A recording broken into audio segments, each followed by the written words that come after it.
My fellow Americans, I want so badly to resign from having to do any work ever again.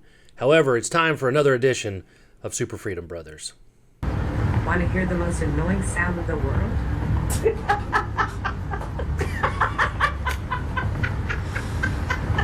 On Monday, President Joe Biden woke up only to learn that his staff had withdrawn him from the 2024 Democrat presidential race and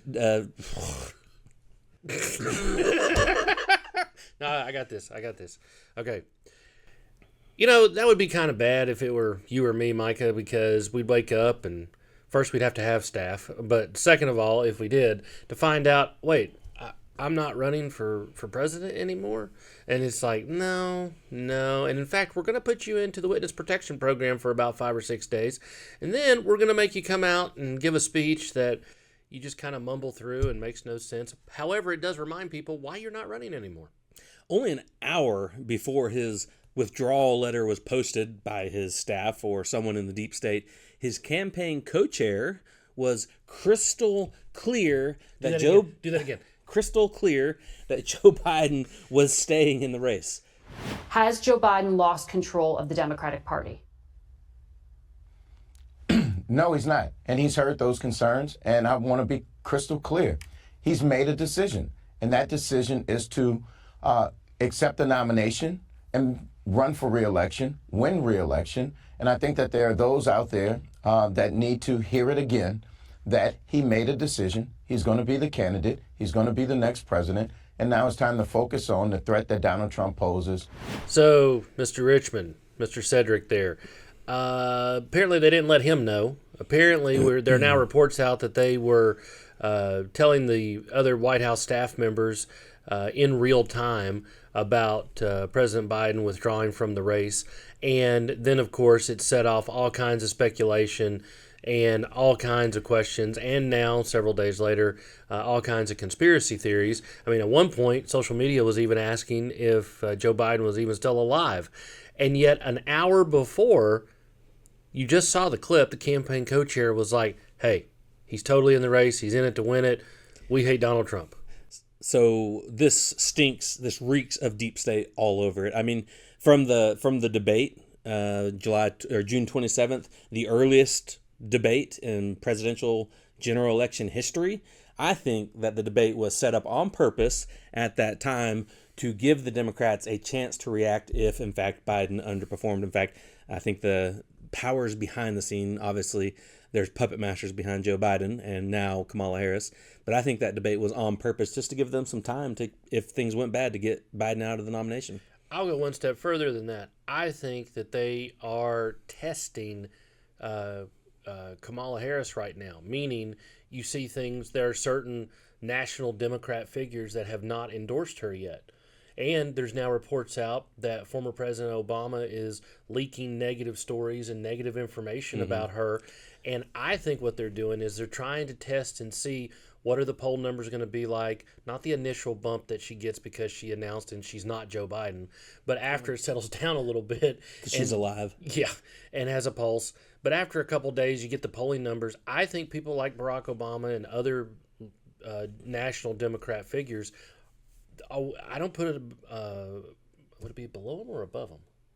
Below them, above them, both. Okay. Depending on how you look at it. I wouldn't put it above or below them to replace Kamala Harris with Michelle Obama or with somebody else if the poll numbers dictate it. They've already proven it once with Joe Biden removing him. Remember, this is the party of saving democracy. Yeah, this is the party of installing nominees with nobody voting for him at all. If we elect Donald Trump, democracy as we know it is going to end. And maybe they just have a different dictionary for that has the word democracy in it. Maybe their definition of democracy is no votes cast, no votes counted, no votes adhered to, and we'll replace you whenever we want. They do that somewhere else too, in banana republics. I'm just saying. How many votes has Kamala Harris gotten in a presidential primary? Matthew. Pick me.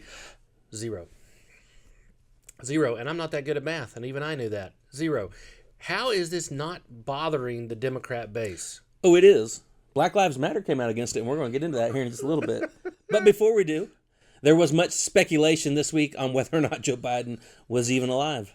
And nobody came back and said anything. That was the most amazing thing to me. When it started out, on on Twitter and on social media, you fully expect the White House spokespeople, the White House communication staff, no, he's absolutely alive. That's not true. Dead silence. No response of any measure whatsoever. And it just made it grow more and more and more. As you think about what has transpired today, since 1:45 p.m., not physically seeing him even address a camera in Delaware, let alone an Oval Office statement like LBJ did when he dropped out in March of 1968, it is disconcerting, isn't it? Brett, they didn't even release a White House still photograph. Nothing. So are we, I mean, I hope he's fine. But you could forgive people for wondering if we are really living weekend at Bernie's right now. Like, proof of life, please. Let's see it, okay? We want the president to be okay. There's very clear a war between Biden and former President Obama. There's been some reports that have come out about how mad Joe Biden was when Obama supported Hillary Clinton instead in 2016 instead of his vice president, Joe Biden. And ever since then, there's been a lot of distrust and a lot of bad feelings about that.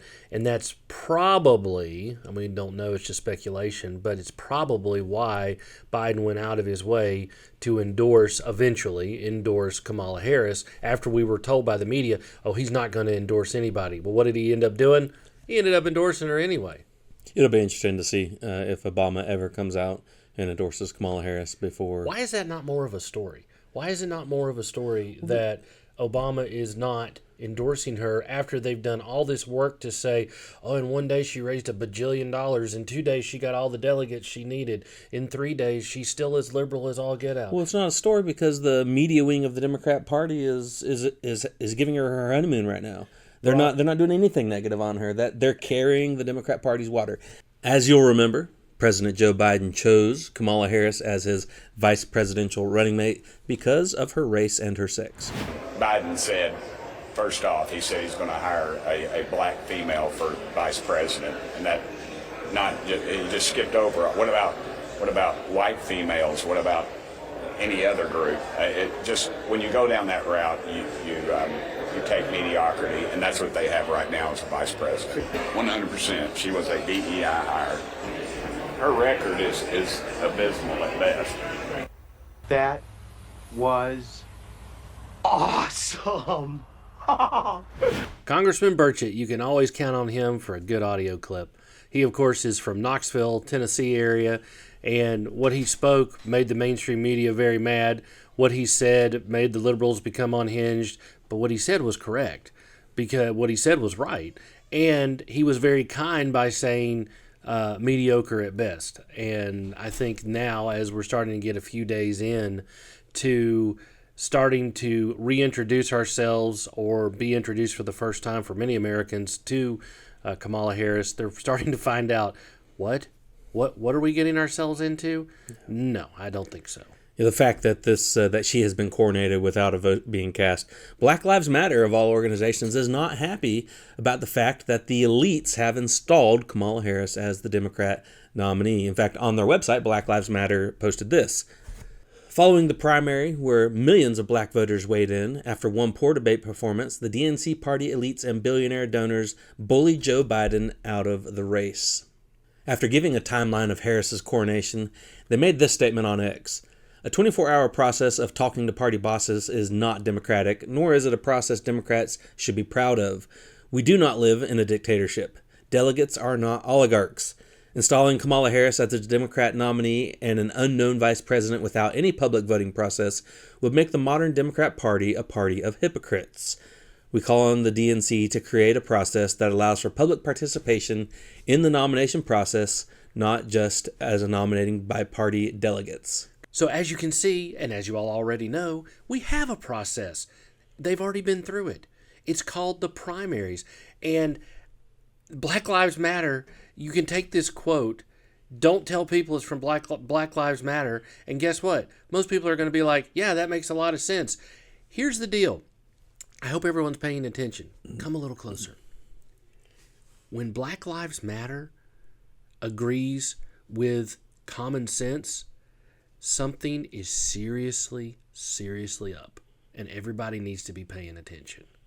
period. I can imagine what can be and be unburdened by what has been. You know?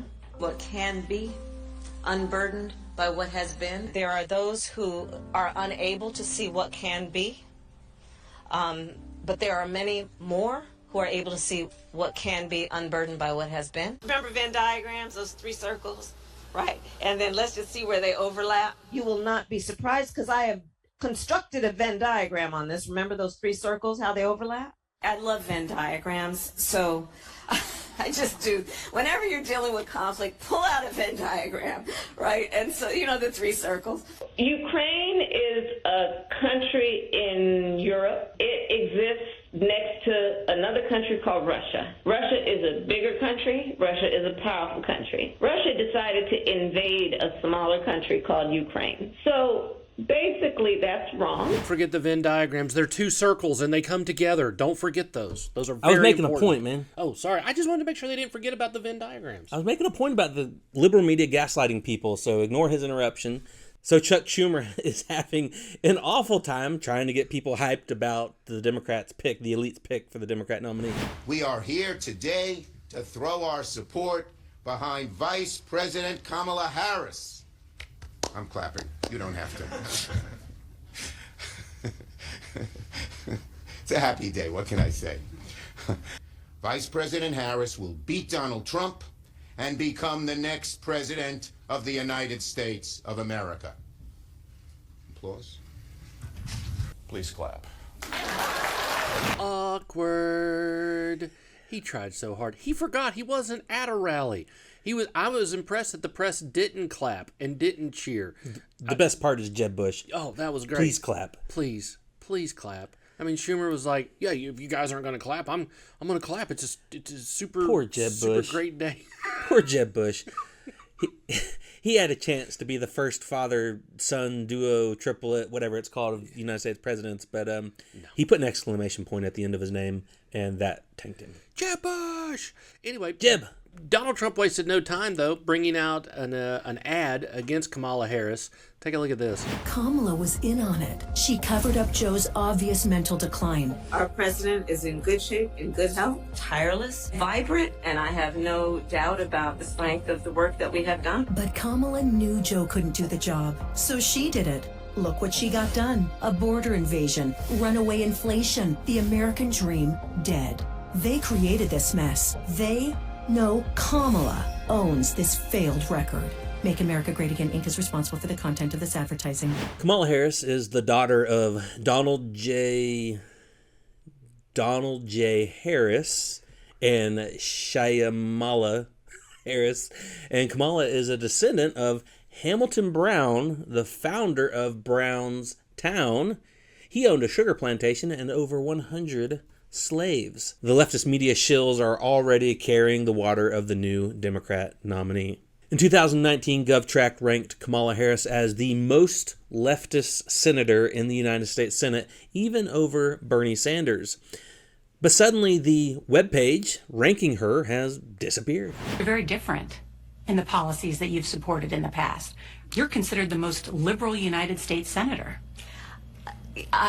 Somebody said that, and it actually was Mike Pence on the debate stage. But yeah, well, actually, the nonpartisan GovTrack has rated you as the most liberal senator. You supported the Green New Deal. You supported Medicare for all. Early in Joe Biden's presidency, he made Kamala the southern border czar.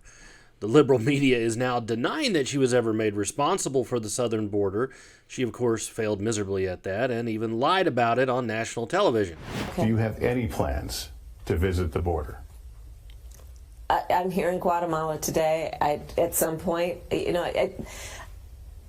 are going to the border. We've been to the border. So this whole thing about the border, we've been to the border. We've been to the border. You haven't been to the border. And I haven't been to Europe. And I don't understand the point that you're making. Hey, genius. The point that he's making is that you haven't been to the border. Just because you haven't been to Europe doesn't mean that's an answer to the question of you haven't been to the border. That right there is a blatant lie by Kamala Harris. I haven't been to Universal Studios in Hollywood, California, and visited the new Super Mario Nintendo Land. Yeah. But you know what? I want to. We're going to. Does that have anything to do with Kamala Harris not visiting the border? Yeah, I want to visit Super Nintendo Land when it comes out next year. If you're in charge of the border security, but you don't ever visit the border, how can you do a good job? How can you even know what you need to be doing? And why do you refuse? And why do you continue to refuse to go? And don't burden what can be with what has been. Good. You're right. I really need to get the Venn diagrams out. It'll help calm me down. In 2020, Kamala Harris ran for president, and then she dropped out after hitting a brick wall with Tulsi Gabbard. Now, Senator Harris says she's proud of her record as a prosecutor and that she'll be a prosecutor president, but I'm deeply concerned about this record. There are too many examples to cite, but she put over 1,500 people in jail for marijuana violations and then laughed about it when she was asked if she ever smoked marijuana. She blocked evidence. She blocked evidence that would have freed an innocent man from death row until the courts forced her to do so. She kept people in prison beyond their sentences to use them as cheap labor for the state of California. And she fought to keep cash bail system in place that impacts poor people in the worst kind of way. The bottom line is, Senator Harris, when you are in a position to make a difference and an impact in these people's lives, you did not. And worse yet, in the case of those who were on death row, innocent people, you actually blocked evidence from being revealed that would have freed them until you were forced to do so. There is no excuse for that. And the people who suffered under your reign as prosecutor, you owe them an apology. Tulsi hit Kamala so hard that Kamala had to exit the race before a single vote was cast. Hey, that's kind of like now. Oh, yeah. No voting, but this Still time no votes. She gets to be the nominee this time because she gets to skip those pesky primaries where people ask her questions and call her out on her record. Who knew? Tulsi Gabbard right there, she served in the National Guard something. Medical team or something, but anyway, she's a veteran, and she took care of business with Kamala Harris 4 years ago. So Republicans would be wise not to underestimate Kamala Harris. You will see a bump in the polls for her. The Democrats are very excited right now that they've actually got somebody who's got some energy, someone who can read a teleprompter without chewing on their tongue while doing it. Kimberly Cheatle has used to serve in the Secret Service. She did for 29 years anyway, and headed the Secret Service since September of 2022. After the disastrous security breach of the attempted assassination of Donald Trump, the Secret Service came under heavy scrutiny by both Republicans and actually by Democrats as well. Congress subpoenaed Cheatle this week and proceeded to rake her over the coals in a way that I have not seen in a very long time. It was nice to see some bipartisanship. So check out this video by Nancy Mace. I actually knocked on doors for Nancy Mace in South Carolina. Both sides of the aisle today have asked for your resignation. Would you like to use my 5 minutes to draft your resignation letter, yes or no? No, thank you. Was this a colossal failure, yes or no? Yes. Would you say leaking your opening statement to Punchbowl News, Politico's Playbook, and Washington Post several hours before you sent it to this committee as being political, yes or no? I have no idea how my statement got out. Well, that's bull. Have you provided all audio and video recordings in your possession to this committee, as we asked on July 15th, yes or no? I would have to get back to you. That is a no. You're full of today. You're just being completely dishonest. Have you provided all memorandums within the Secret Service? I would have to get back to you on that. Is a no. You are being dishonest or lying. You're being dishonest here with this committee. These are important questions that the American people want answers to, and you're just dodging and talking around it in generalities. And we had to subpoena you to be here, and you won't even answer the questions. We have asked you repeatedly to answer our questions. This isn't hard. How many Secret Service personnel have lost their jobs due to this colossal failure? At this time, none. And you have no answers. How many minutes went by between the time law enforcement saw and took photos of crooks and the shooting? How many minutes? I am still verifying 57 minutes. Thank you, Mr. Chairman, and I yield back. Even Democrats jumped in on the beatdown. So the notion of a report coming out in 60 days when the threat environment is so high in the United States, irrespective of party, is not acceptable. It has been 10 days since an assassination attempt on a former president of the United States, regardless of party. There need to be answers. We have to make policy decisions, and we have to make them now. Okay, what universe are we living in? In just this episode of Super Freedom Brothers, Black Lives Matters put out a statement that made a lot of sense, and now AOC is making sense. What bizarro land are we living in? What is going on? Even Congressman Raskin, I think his name is, he's like super uber liberal. Anyway, he is on board too. So Kimberly Cheatle worked for PepsiCo Security before her gig as the director of Secret Service. Doesn't Pepsi own Dr. Pepper? I like Pepsi. I don't think they own Dr. Pepper, but they do own they have potato chips and snack foods. Why are you laughing at Pepsi? I'm not laughing at Pepsi. I'm laughing at the fact that she went from, protecting soda cans to being the head of the Secret Service. They're shooting at the cans. No! He hates these cans! Stay away from the cans! Die, gas pupper! I gotta get away from those cans! There's cans in there too! But this is the thing. You just said you had the ability to beef up the security. You knew about the threat, and you didn't. And that's as telling as it is chilling. Do you know what the next most dangerous site, what was the closest structure to the president, other than the 4 immediate ones that you had your counter sniper teams on? There are a number of structures around that event site. You know who the shooter knew? The shooter has visited the site 2 more times than you have, and he had a drone, and he picked the AGR building. Is it your practice to comment on enormous events of enormous national implications when you're ignorant of the facts? That's rhetorical. You know what else is dangerous? I believe your horrifying ineptitude and your lack of skilled leadership is a disgrace. Your obfuscating today is shameful, and you should be fired immediately and go back to Garden Doritos. Mr. Chairman, I yield back. Kimberly Cheatle has now resigned as the head of the Secret Service. Shock. Maybe what is truly shocking is that it took as long as it did. She had to be subpoenaed, forced to come before Congress, and she looked like a complete and total fool because she refused to answer even the most basic questions, and she still resigned at the end of the day. Well, I think her resignation comes on the heels of Representative Luna's testimony in Congress. In my opinion, according to some of the testimony today, I feel that you have perjured yourself in some instances, and so I'm going to ask for a full review of the transcripts by staff, and if you find that to be the case, I do ask that you bring perjury charges against the director. I will say this, it is very frustrating, and I've talked to my colleagues and we've said it to your face, that you have been up here basically stonewalling our ability to get the answers to the American people. And what I will also say is that every single member of Congress does not feel safe with you in charge. You have heard that, and I think that we are all sitting ducks with you in directing the Secret Service currently. But more importantly, it sends a message to our adversaries that we are not protected, and we are one of the strongest countries in the world, so you have essentially made us a less safe country because of it.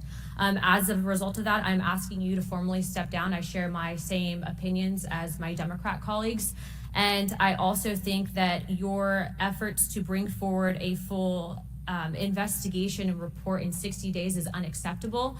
And as a result of that, I'm going to do everything in my legislative toolkit to ensure that that happens sooner rather than later. And I'm sure that you know that we brought a vote on inherent contempt against Garland for essentially blocking a congressional investigation. And I don't think that you should be any different. So I will say that I am just completely disgusted by your performance today. And I understand that you're probably in a position where you're being told not to testify, which is why we had to subpoena you. I think that goes back to Garland. But again, that is part of the flushing that we need to get out of Washington, and I would be happy to assist in that process. In response to news of Cheatle's resignation, Trump wrote this on Truth Social. The Biden-Harris administration did not properly protect me, and I was forced to take a bullet for democracy. It was my great honor to do so.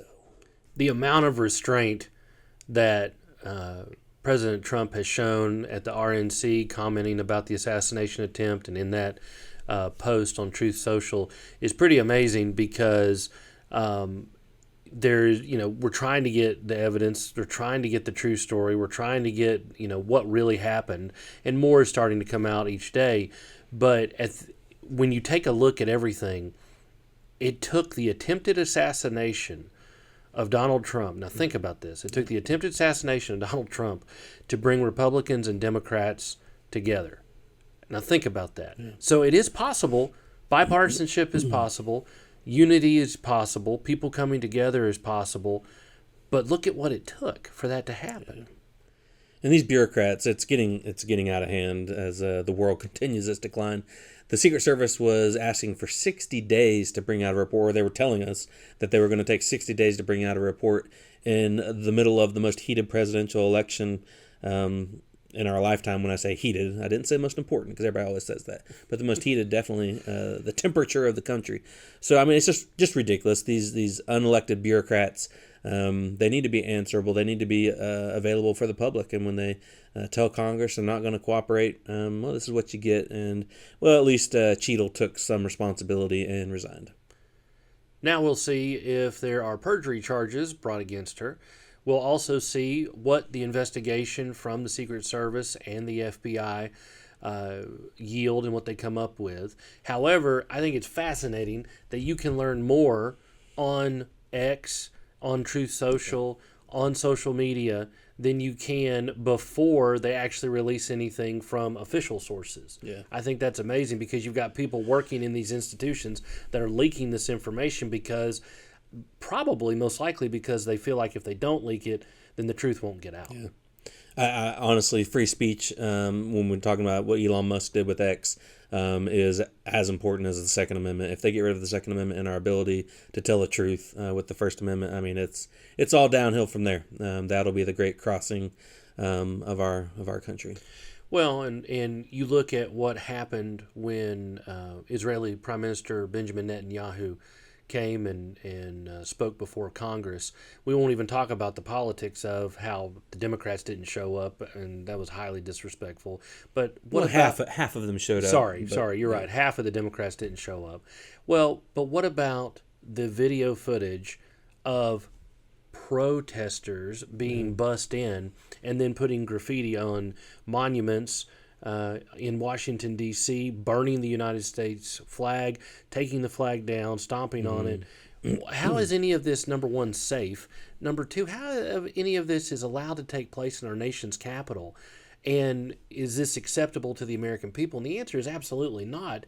And we're going to see the response to those types of actions at the ballot box in November. And props to Speaker Johnson for going out and putting 3 new American flags up those polls the day after they did that. So here's the real question. Who's really going to be the nominee for the Democrats? Like we talked about earlier in the episode today, I'm not 100% convinced it's going to be Kamala Harris. Let's wait and see. Probably will be, but let's just wait and see. So number one, who's going to be the real nominee for the Democrats for president? And number two, once this initial hype fest settles down a little bit, what are the real poll numbers going to be in the swing states? And how much is Trump's lead really going to be? So we appreciate you sticking with us at Super Freedom Brothers. I hope you enjoyed the episode. And if you didn't enjoy the episode, thanks for sticking with us this long. Make sure you like, share, subscribe, and we'll see you next time.